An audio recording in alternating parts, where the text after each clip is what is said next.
नमो वज्राय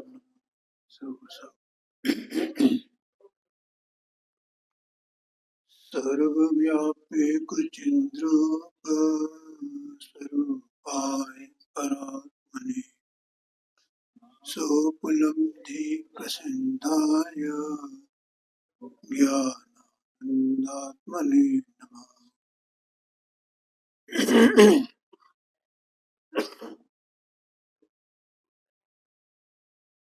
ग्रंथराज प्रवचन सारथी में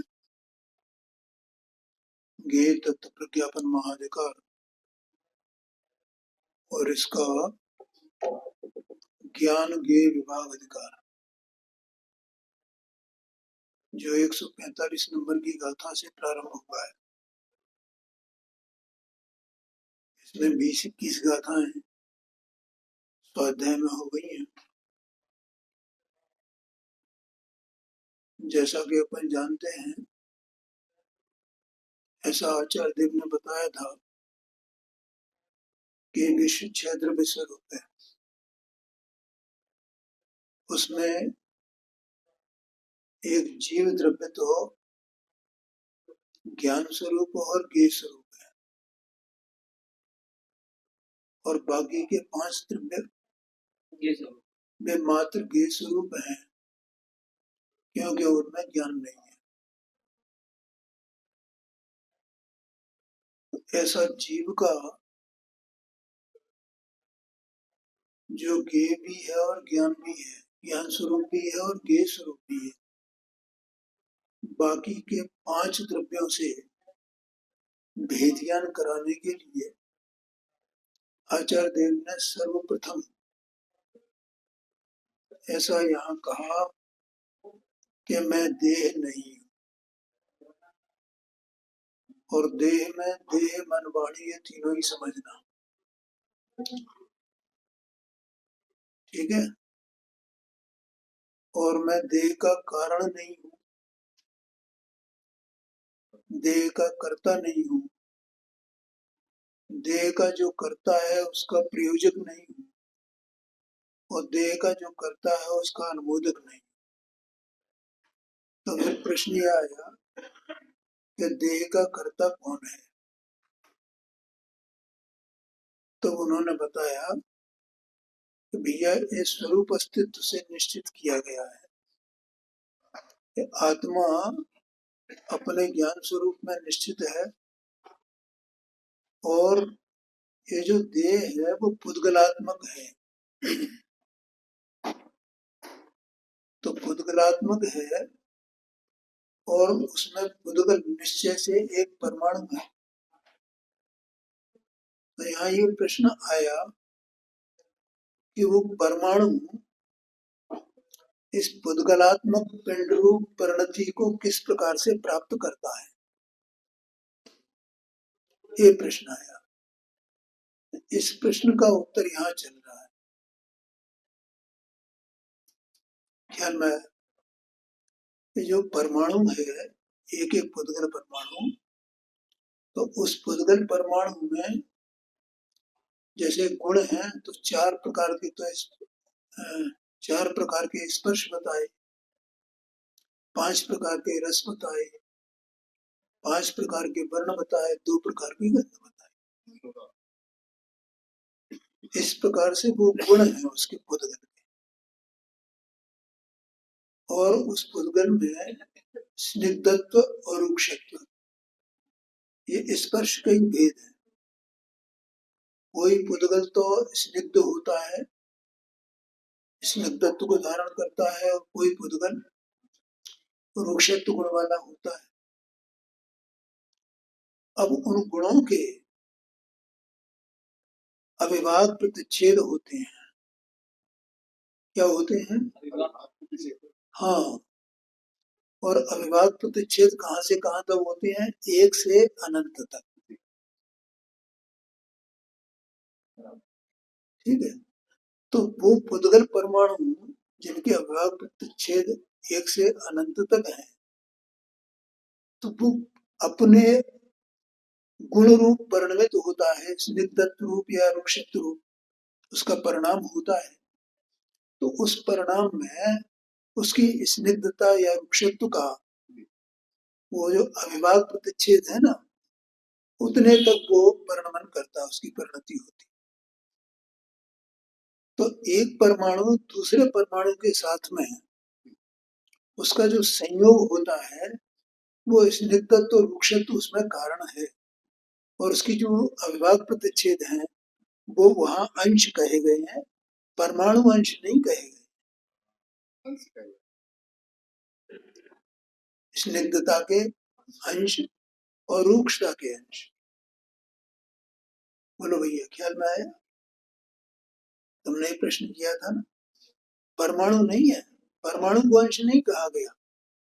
परमाणु में स्निग्धता की रूक्षता की शक्ति तो अनंत है, और वो जो परिणमन करता है, ठीक है, तो वो अविभाग प्रतिच्छेद, उसमें उसकी शक्ति जितनी होगी, जितनी प्रकट हुई था योग्य, तो वो उस प्रकार से परिणमन करता है। और वो परिणमन करता हुआ दूसरे परमाणु से जो अपने से 2 गुण अधिक है, 2 अंश अधिक है, 2 गुण कहा, 2 अंश कहो, 2 डिग्री कहो, एक ही बात है, ये नियम है। तो वहां पर वो एक परमाणु दूसरे परमाणु के साथ में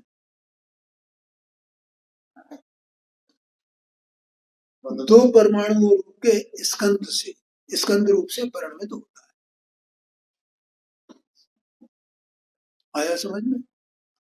ये यहाँ पर आचार्य देव ने बताया, इस प्रकार से वो परिणमित होकर के ये पुद्गल जो पिंड दशा है इसकी, उस पिंड रूप परिणति को प्राप्त करता है।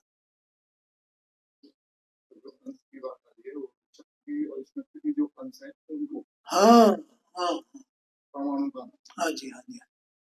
क्या भैया, समझ में आया कि नहीं आया?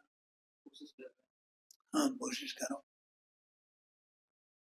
अनुभाग प्रतिच्छेद तो वही होगा ना जिसका विभाग नहीं होता दूसरा। हाँ जी, हाँ जी, हाँ। सारे परमाणु तो, परमाणु का विभाग नहीं हो सकता, ये अलग बात है, लेकिन परमाणु में जो शक्ति है, और शक्ति के अंश पर्याय में होंगे ना, तो एक से अनंत तक होते हैं ना, हर एक द्रव्य में होते हैं। आत्मा का ज्ञान है, तो ज्ञान के भी अपने ज्ञान की शक्ति कुछ प्रकट है क्या नहीं है, तो उसके विभाग प्रतिच्छेद है ना, और एक से अनंत तक है ना, लेकिन अभी अनंत विभाग प्रतिच्छेद प्रकट नहीं है, कुछ अंश प्रकट है उसके, हर एक शक्ति के। अने देखो, एक तो द्रव्य में अनंत शक्तियां, उस शक्ति में से एक शक्ति के फिर उसके परिणमन में अविभाग प्रतिच्छेद। समझ में आया? और पुद्गल परमाणु अपने आप में एक पूरा द्रव्य है, वो किसी का अंश नहीं है, उसमें जो अनंत शक्ति है रूक्षत्व की, स्निग्धत्व की, वो वहां पर प्रकट है उसके परिणमन में। आत्मा के गुण है उसमें, तो कर्म का निमित्त ऐसा है कि अनुभाग प्रतिच्छेद अलग अलग हो सकते हैं, पुद्गल में कैसे अलग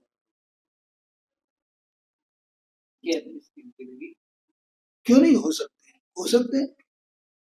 कौन परमाणु कितने उससे, अब ये तो भगवान के केवल ज्ञान की बात है ना, अपन कैसे कहें, यहाँ इतना ही बताया है ना। हाँ, वो कितने अनुभाग में बंधा है, हाँ हाँ, जीव के परिणाम के उससे, हाँ, ये बात है। वो अविभाग प्रतिच्छेद है, तुम्हारा प्रश्न ठीक है, लेकिन सवाल ये है कि अपन कैसे कह सकते हैं उसका। यहाँ तो मैंने दृष्टांत दिया अपने को, जैसे ज्ञान है, ज्ञान की शक्ति इतनी अनंत है, और उसके अविभाग प्रतिच्छेद कितने होंगे, ऐसे यहाँ पुद्गल परमाणु का कहा।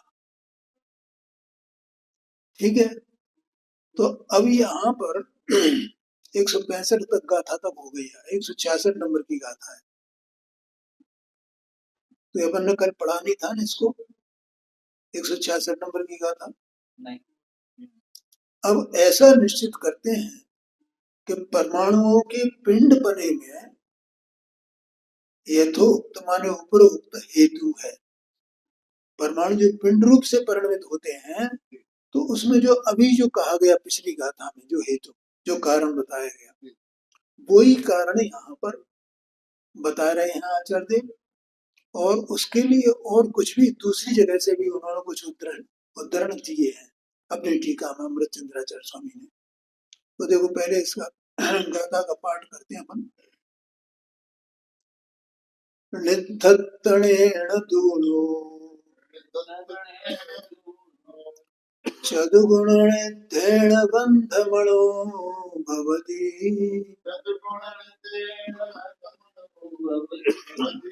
लुख्येन वाति गुणितो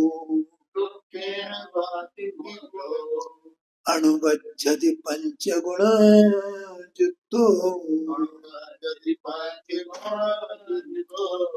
चतुरंश कोऽस्नेदाणुसहद्व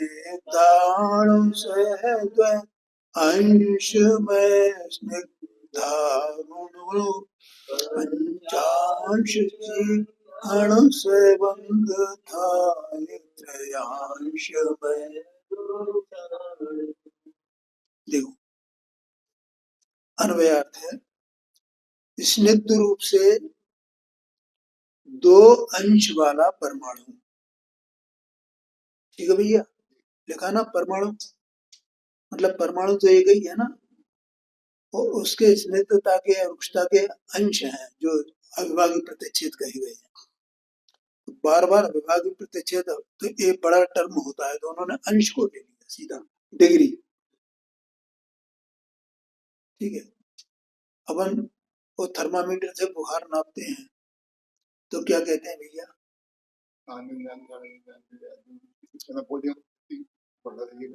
भैया 98 डिग्री है, 99, 102 डिग्री है, 105 डिग्री।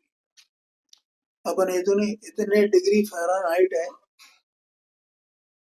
वो फ़ारेनहाइट होता है, उसकी जो इकाई होती है ना फ़ारेनहाइट में बोलते हैं, जैसे ग्राम मीटर ऐसे होते हैं ना, 100 ग्राम 200 ग्राम ऐसे। तो ऐसे वो ग्राम की बजाय उसमें क्या क्या ताप को नापा जाता है फ़ारेनहाइट से। 98 डिग्री फ़ारेनहाइट, 104 डिग्री फ़ारेनहाइट ऐसा नहीं बोलते ना। 104 डिग्री है भाई, 102 डिग्री है, ऐसा अविभाज्य प्रतिच्छेद अविभाज्य प्रतिच्छेद को कहें उन्होंने कहा अंश। एक बार आपको ज्ञान करा दिया। तो स्निग्ध रूप से दो अंश वाला परमाणु, चार अंश वाले स्निग्ध अथवा रूक्ष परमाणु के साथ बंध का अनुभव करता है। माने बंध रूप परिणमित होता है, बंध जाता है। ठीक है, दो अंश वाला एक कोई स्निग्ध रूप से दो अंश वाला परमाणु, चार अंश वाला चाहे वो स्निग्ध हो या रूक्ष हो, उस परमाणु के साथ बंध का अनुभव करता है। देखो भैया ये सब जीव के साथ में इनका संबंध है ना, तो इनका संबंध जीव के साथ में है, तो जीव को ये सब संबंध कहा जाता है, ये व्यवहारने का विषय है और वो व्यवहार जाना हुआ प्रयोजनवान है, इसलिए उसे जान लेना, उससे ज्यादा विचलित करने होने की आवश्यकता नहीं है, या उसमें बार बार ये हमारी समझ में नहीं आया, मतलब हमें जितना जानने योग्य है वो अवश्य ही जानना चाहिए, उसमें जानने में गलती नहीं होनी चाहिए आगम प्रमाण से। कि हम अंश को परमाणु समझने लगे, परमाणु को अंश समझने लगे, तो एक गड़बड़ी नहीं होनी चाहिए। या रूक्षता को हम परमाणु समझने लगे, परमाणु क्या है, रूक्षता क्या है, अंश क्या है, अभाज्य प्रतिच्छेद क्या है, इसको बराबर जोगा तो समझना चाहिए। लेकिन जैसे अपने को ये प्रश्न आया, ये बढ़िया प्रश्न है इनका, कि भाई उसको जीव को तो इस प्रकार से वो निमित्त है, कर्म का निमित्त है, और उससे जीव भूतगुरु को क्या निमित्त है, क्यों ऐसा? अब वो पुद्गल की उसकी वैसी योग्यता है कि वो उतने अंश रूप परिणमन करे, वो अनंत तक भी कर सकता है। इससे सिद्ध हो गया ना। लेकिन हमको परिणमन जैसा करे तैसा करे, उसके विशेष कोई बताने की आवश्यकता नहीं है। इतना समझने की बात है। हमारा प्रश्न बराबर है, बिल्कुल ठीक है। तो यहाँ तो इतना प्रयोजन भूत है बस।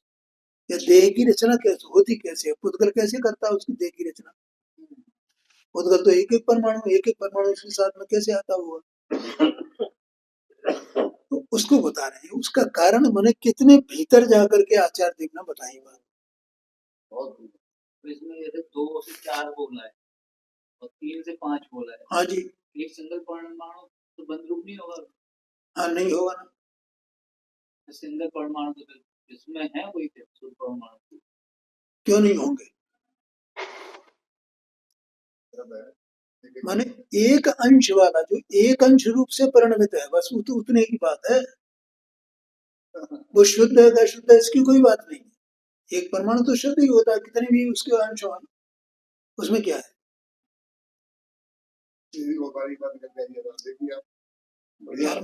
वो तो नियम है भाई, जगन अंश वाला है, एक अंश वाला है, उसको बंध नहीं होता है, वो बंध का अनुभव नहीं कर सकता है।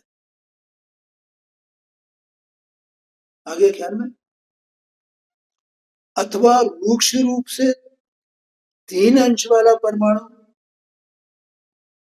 5 अंश वाले रूक्ष या स्निग्ध परमाणु के साथ युक्त होता हुआ बंधता है। आगे ख्याल में। अपने को केवल ये भैया समझ लेना, उद्गल करता कैसे है, उद्गल करता कैसे है, जीव करता क्यों नहीं है।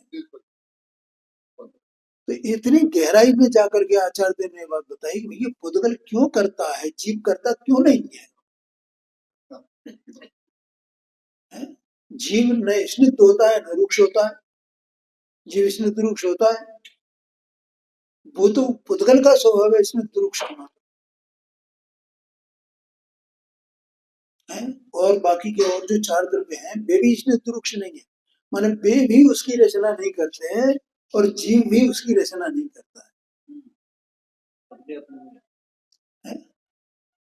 वास्तव में तो जीव के साथ में ये है ना, तो इसलिए जीव की मुख्यता है, अन्य 4 की मुख्यता नहीं है कि जीव इसकी रचना क्यों नहीं करता है और एक पुद्गल ही इसकी रचना क्यों करता है, और करता है तो कैसे करता है।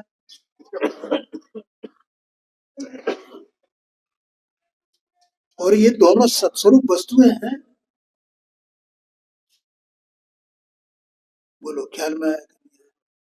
जीव अपने को सत्स्वरूप वस्तु है और जीव अपने को सत्स्वरूप वस्तु होने से जीव जो कार्य करेगा तो वो उसमें अपनी जो शक्तियां हैं, अपने जो गुण हैं, उसके अनुसारों को करता हुआ कार्य करेगा ना।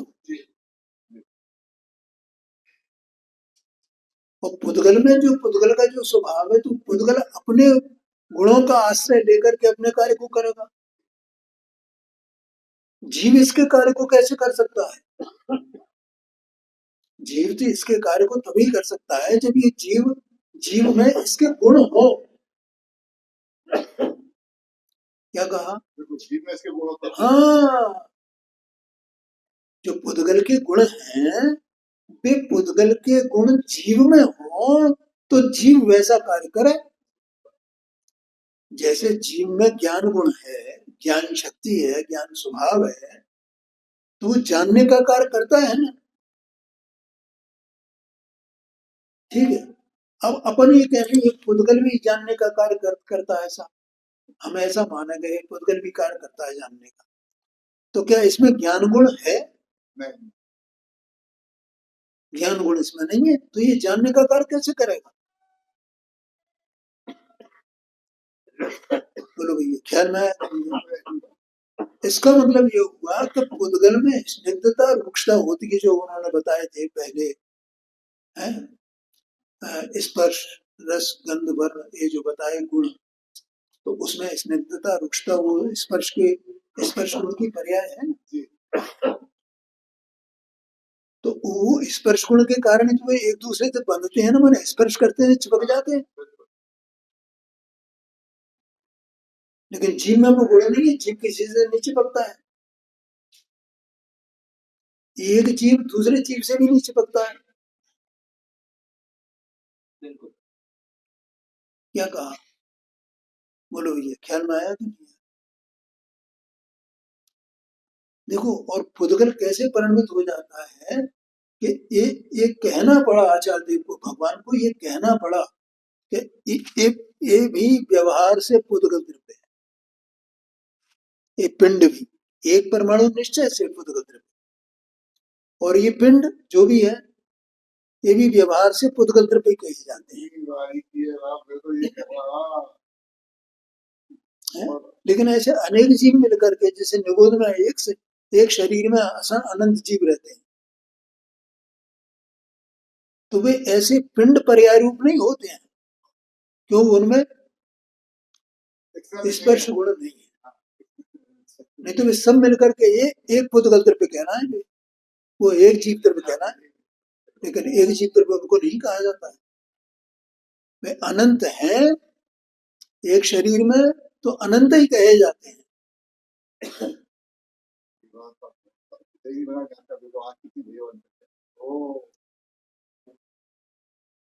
ख्याल में है ना, एक एक जीव वहां स्वतंत्र अपना अपना जानना कर रहा है अपना।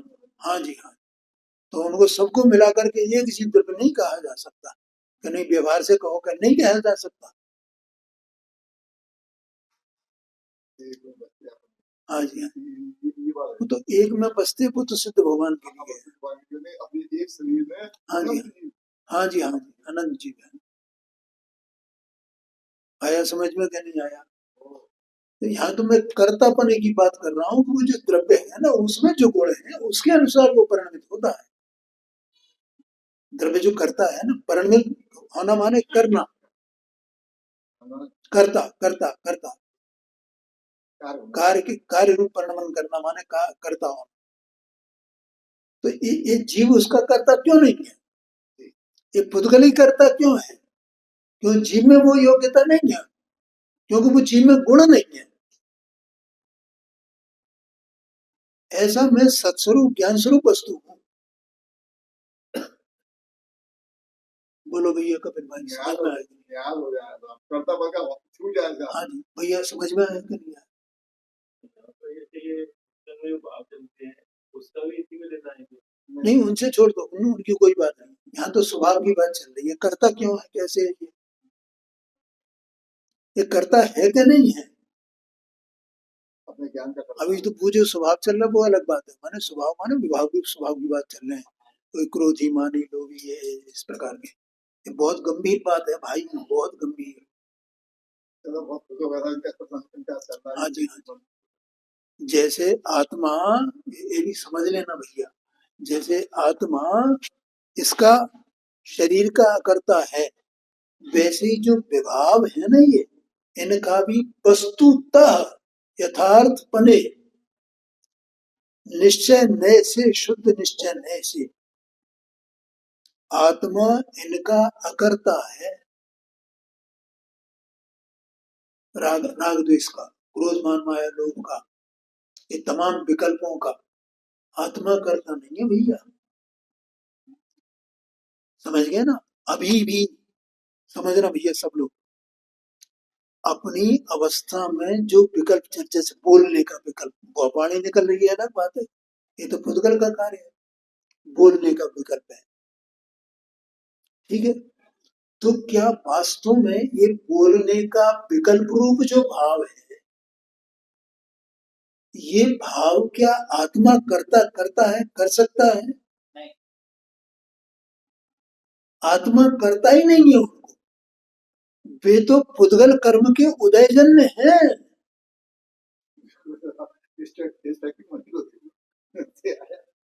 ये तो आत्मा अज्ञान से,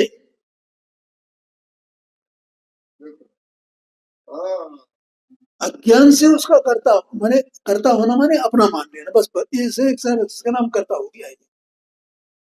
कर्ता नहीं है परमार्थ से, यही तो विपरीतता है, करता है नहीं, वो करता मानता है, माने उसे अपना मानता है। गर्म पानी दृष्टांत में दिया गया है। अच्छी बात है। उसके धर्म स्वभाव को देखो तो करता है, और परमात्मा को देखो तो स्वयं भी करता दिखता है। ख्याल में आया कि नहीं? हाँ, इसलिए आत्मा इसको करता ही नहीं है परमार्थ से। पूरा समय सारे ये ग्रंथ है इससे भरा पड़ा है, पूरा का पूरा 415 गाथाओं में ये बात बताई है। अकेले कर्ता कर्म अधिकार में ही नहीं, जहां जाओगे आप हर अधिकार में। आत्मा नहीं करता है, आत्मा नहीं करता है। बस दो ही बात है कहीं कि आत्मा करता नहीं है, स्वभाव उसका ऐसा है, और ये करता है ऐसा मानना अपने को कि मैं करता हूँ, मैं करता हूँ, ये क्या ये अज्ञान है उसका। वो तो करता है ही नहीं आत्मा। अब ज्ञानी जो हो गया ना, वो कहता है कि ये है ठीक है, मैं इनका ज्ञाता हूँ, मैं करता नहीं हूँ। तो हम ज्ञान ने ऐसे मान लिया तो हम तो सुखद हो गए। हाँ जी, हाँ जी, इसका व्यर्थ तो जाना नहीं हमने। ये बात है। क्या भैया समझ में आया ना, सत्स्वरूप वस्तु है ना आत्मा, तो अपना कार्य करेगा, अपना कार्य करेगा। ये बढ़िया प्रश्न है तुम्हारा। बहुत मजा आया। तो आत्मा भाई वस्तु है तो उसमें जो स्वभाव हो उसी का तो कार्य करेगा। वो अन्य कार्य कैसे कर सकता है? राग करना उसका स्वभाव ही नहीं है, राग उसमें है ही नहीं, राग नाम का गुण नहीं, कोई शक्ति नहीं। जैसे ज्ञान शक्ति है तो ज्ञान का कार्य करे, दर्शन शक्ति है तो दर्शन का कार्य करे, सुख शक्ति है तो सुख का कार्य करे। लेकिन राग नाम की, विकल्प नाम की, द्वेष नाम की, क्रोध नाम की ऐसी कोई शक्ति है ही नहीं जिससे वो कार्य करे।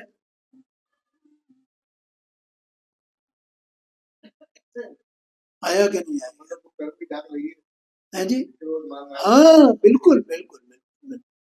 वो उसके लिए वो स्फटिक मणि का उदाहरण आता है बार बार।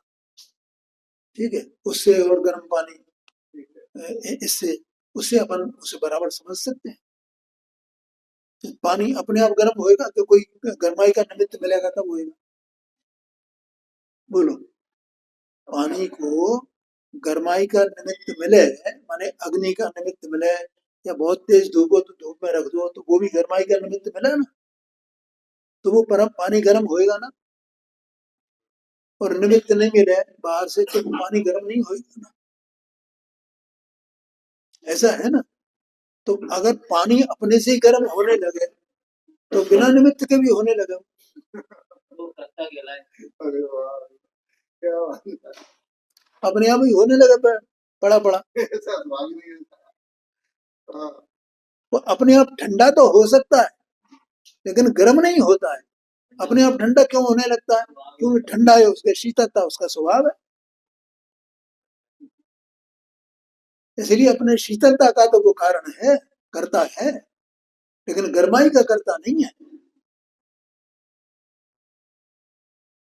है? अब वो पानी गर्म होए तो पानी ये मानने लगे मैं गर्माई का करता हूँ, मैं गर्म, तो पानी का ज्ञान हो गया ना वो।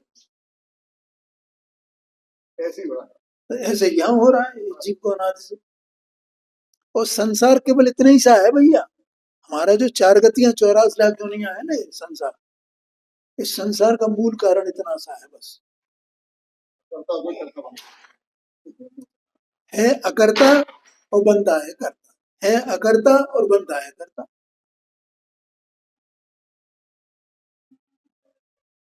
हाँ, इसको संसार क्रोधमान माया लोभ से नहीं है, लेकिन क्रोधमान माया लोभ को ये अपना करता है, इसलिए संसार है इसको।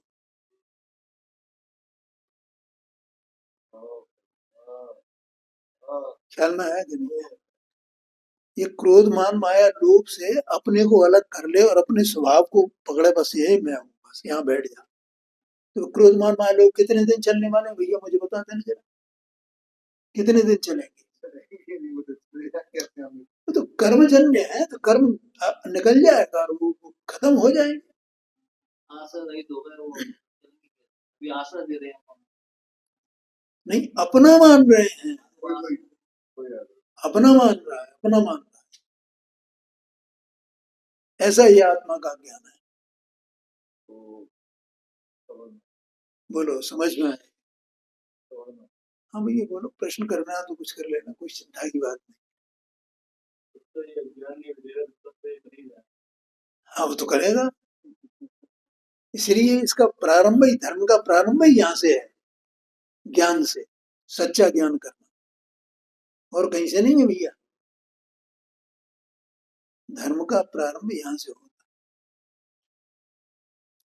और इसीलिए माने उसको नहीं जानता, जितने ये विकल्प कर रहा है, चाहे कुछ भी करेंगे, अच्छे विकल्प करे या बुरे विकल्प करे, माने पाप के करे या पुण्य के करे, अशुभ भाव विकल्प करे या शुभ भाव के विकल्प करे, उसमें सब में अपनापन करता है।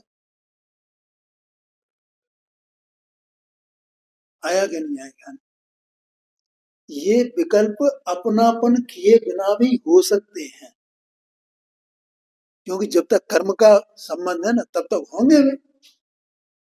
और अपन उसके कर्ता न बने, मनो उसे अपना न करें, बस इतना अपने काम है। अपने स्वरूप को समझ लें, अपने में सीमित रहें, उसमें अपनापन नहीं करें, उसमें अपना मालिकाना हक नहीं माना। उनका मैंने करने का मतलब है उसमें उसका स्वामी बनना। मैं करता हूं, मेरा है ना, मेरा ये पाप है ना, मेरा ये पुण्य है ना, मैंने किया ना, कौन करेगा? उसमें अपना अधिकार मानता है, तो उसमें अधिकार नहीं माने। अपना स्वभाव, अपनी सत्ता, अपना स्वरूप, अपना गुण, अपना ज्ञान जानने देखने का परिणाम, उसमें अपनापन करे, उसमें अपना अधिकार माने। अपने स्वभाव में अपना अधिकार माने, उसमें अपना अधिकार नहीं माने, क्योंकि ये मेरा स्वभाव ही नहीं है।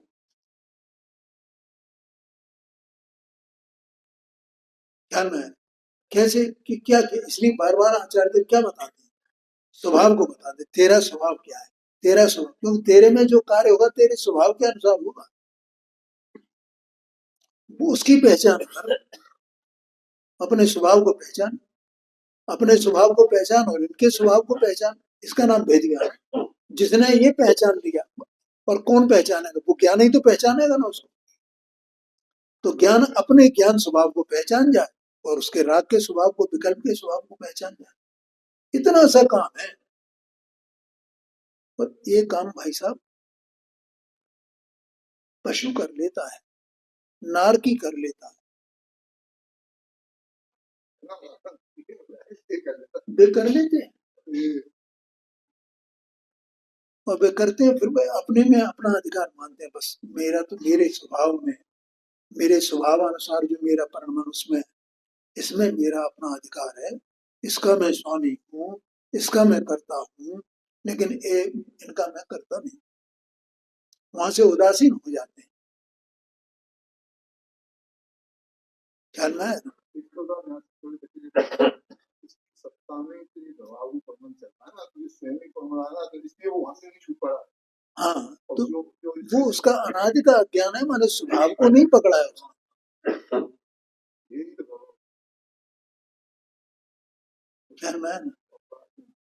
ऐसा एक बार जान ले, लेकिन ये क्या करता है कि पे चलते रहते हैं कर्म के उदय से, और ये उसमें उसमें अपनापन करता रहता है, करता रहता है, करता रहता है, उससे थकान नहीं आती है इसको, इतना मस्त उसमें पड़ा हुआ। बोलो समझ में आया? एक बार ये ऐसा जान ले और उसके प्रति उदासीन हो जाए, बस अभिप्राय में उदासीनता, उसका ज्ञान, उसकी प्रतीति इस समय हो गई। अब वो जब तक कर्म है, कर्म के उदय जन्म रहेगा, फिर ये क्या करेगा कि फिर वो अपने में ही, अपने में उसका कारण क्या है पता है? तो अपने में अपना स्वभाव मानने से, अपना परिणाम पर अपना अधिकार मानने से, अपने स्वभाव पर अपना अधिकार मानने से क्या होता है पता है? कोई पता नहीं। उससे ये होता है, इसे आनंद, अनाकुलता प्रकट, नहीं तो ये दोबारा प्रयत्न क्यों करेगा उसमें? उसके प्रति उदासीन कैसे होएगा? उसका बल कहां से मिलेगा उसे? उसमें उसे आनंद होता है। जब आनंद होता है तो उसे छोड़ना नहीं चाहता है। उस अपने सम्यक ज्ञान में उस जान गया है कि ये अपूर्व आनंद है, आज तक मैंने ऐसा आनंद, ऐसा रस का आस्वादन नहीं किया है, और मैं इसी का आस्वादन करना चाहता हूँ, इसी का आस्वादन करना चाहता हूँ। इस बल पर वो उसमें अपनी शक्ति को बढ़ाता, ज्ञान की, श्रद्धा की, आनंद की, चारित्र की, आचरण की, रमणता की, इस बल पर बढ़ा, उसका ये बल है। और उससे वो कर्म जो है, और कर्म के कारण वे अपने आप फीके पड़ते हैं। इसको अगर ये उसकी तरफ जरा भी देखे नहीं, इनमें मुझे कुछ सुधार करना है, तो वो अपना अधिकार हो गया ना। इसका मतलब उसने अपने अधिकार को छोड़ दिया और उस पर अधिकार कर लिया। लेकिन वो तो उदासीन है ना उसके प्रति एकदम। तो जब अपनी शक्ति बढ़ी, तो अपनी शक्ति के बढ़ने से वे फीके हुए हैं, वे कमजोर पड़े हैं। किया कुछ नहीं है उसमें। क्या कहा? शक्ति बढ़ी, अपनी शक्ति का ही दाम दिया। हाँ जी, देखो लोक में भी ऐसा होता है, ऐसी कहावत है कि भैया देखो, तुम्हें अगर किसी से आगे निकलना है तो उसको पीछे धकेल करके आगे नहीं निकल सकते हो तुम अपनी शक्ति को बढ़ाओगे तो तुम उससे आगे निकल सकते। उसकी तरफ ध्यान मत देना, उसको जानना तो सही कहां तक पहुंच गया है। हमें अब अपना उद्देश्य रखना कि मुझे इससे आगे निकलना है। एक कहावत भी है कि किसी ने इतनी बड़ी लकीर खींच दी है, तुम उससे बड़ी लकीर खींचो, उसकी लकीर को मिटाने की कोशिश मत करो। या नैतिकता का उपदेश दिया जाता है, तो उसने इतनी बड़ी खींची, तुम उससे इतनी बड़ी खींचो, अपनी शक्ति बढ़ाओ, उसको डिस्टर्ब मत करो, उसे चलने दो उसके भरोसे है। तो बस सीधा सीधा नियम यह है, तुम अपनी शक्ति बढ़ाओ प्रभु, बस उसकी शक्ति अपने आप कम हो जाएगी। और होता ही है ऐसा। फिर वो पूरा करनाने का विषय है, उसको अपन समझ लेंगे और यही सत्यता उसमें सिद्ध होती है। ये कर्म अपने आप झीने पड़ते जाते हैं, कमजोर पड़ते जाते हैं और आत्मा की शक्ति बढ़ती जाती है। तो उसमें सम्यक दर्शन ज्ञान होने पर उस सुख मूल तत्व है जो जीव को प्रोत्साहित करता है, और उससे ये सिद्ध होता है कि जीव में सुख नाम का गुण है, और वो सुख नाम का गुण है तो उसकी पर्याय में प्रकटता होती है। ध्यान में, मुझे तो केवल इतना बताना था कि जीव जो है इस पुद्गल का कर्ता क्यों नहीं है, फिर वो किसका करता है ये बताना था। ध्यान में आएगा। हाँ जी, हाँ, ये पूरा अंदर में पूरा द्रव्य पड़ा है, सत्स्वरूप, पूरा सत्स्वरूप, पूरा सत्स्वरूप। एक खंड खंड नहीं है, एक कमजोर नहीं है, अपने में पूर्णता है, अपने में अनंत शक्ति है, कमजोर कमजोर बिल्कुल भी नहीं। कमजोर कोई तरह। हाँ, ठीक है, समझ गए ना। अपन एक शरीर के परिणामों के इनको देख करके अपने बोले हम बड़े कमजोर हैं। तुम ये हो कहाँ जो कमजोर हो? ये जो कमजोरी दिख रही है ना, ये तो प्रद्रव्य की है, तुम्हारी नहीं है। तुम अपनी पूर्णता को देखो, अपने अनंत बल को देखो। ऐसे तुम त्रिकाल ऐसी वस्तु हो, ये बताते हैं।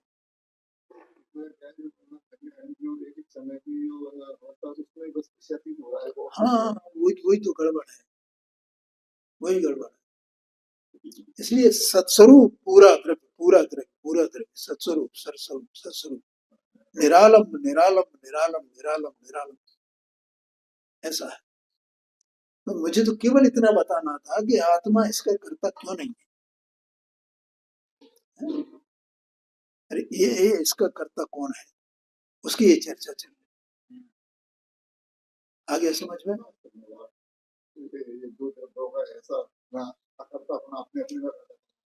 हाँ जी, हाँ जी, स्वयं बनना, हाँ जी, हाँ जी। देखो अब यहाँ क्या कहते हैं, टीका है, ठीक है भैया, इसका गाथा की टीका, यथोक्त हेतु से ही परमाणुओं के पिंडपना होता है। परमाणुओं के विद्युत माने ये जो हेतु बताया है ऐसा निश्चित करना चाहिए। माने अब बिल्कुल एकदम अपन इसको समझ गए हैं तो अपने को ये समझ लेना चाहिए कि इसकी रचना पुद्गल परमाणुओं से है और इसी प्रकार से ये तरीका है और ये उसकी रचना करता है। जीव उसकी रचना में जीव का कितने % हिस्सा है?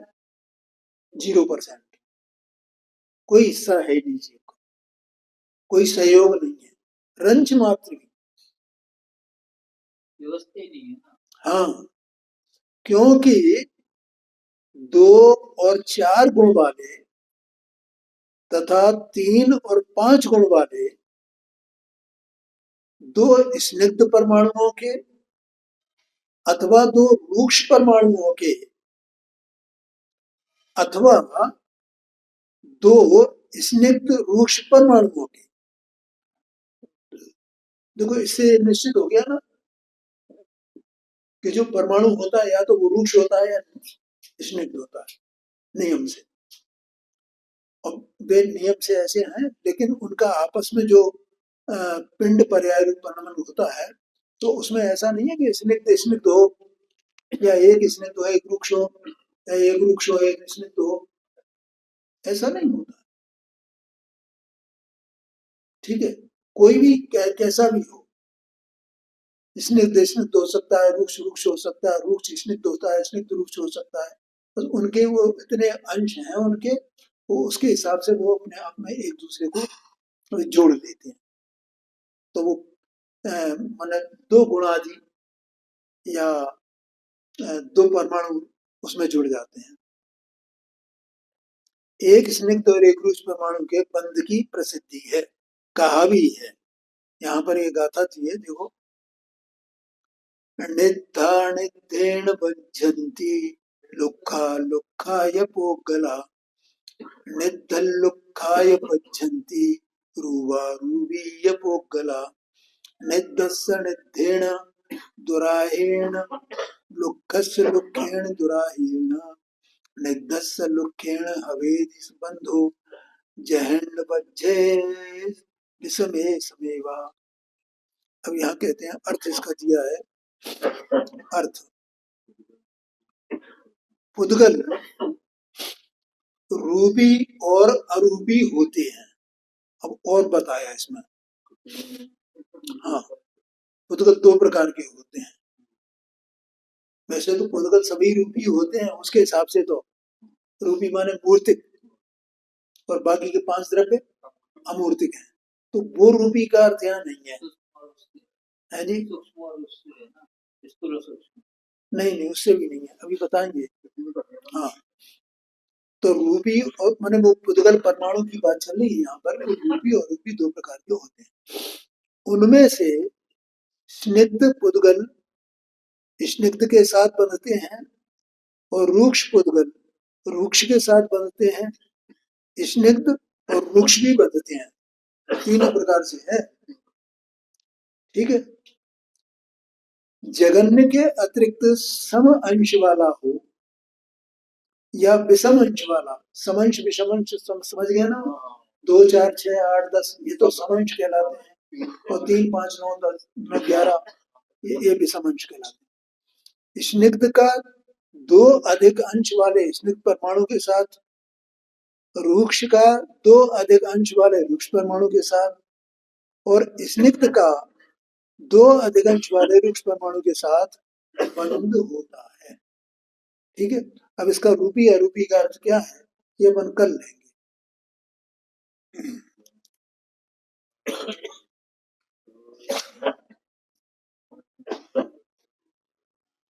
इसमें क्या आ रहा है? ये नोटिस आ रहा है कुछ, पहले देखो जरा नोटिस। अच्छा,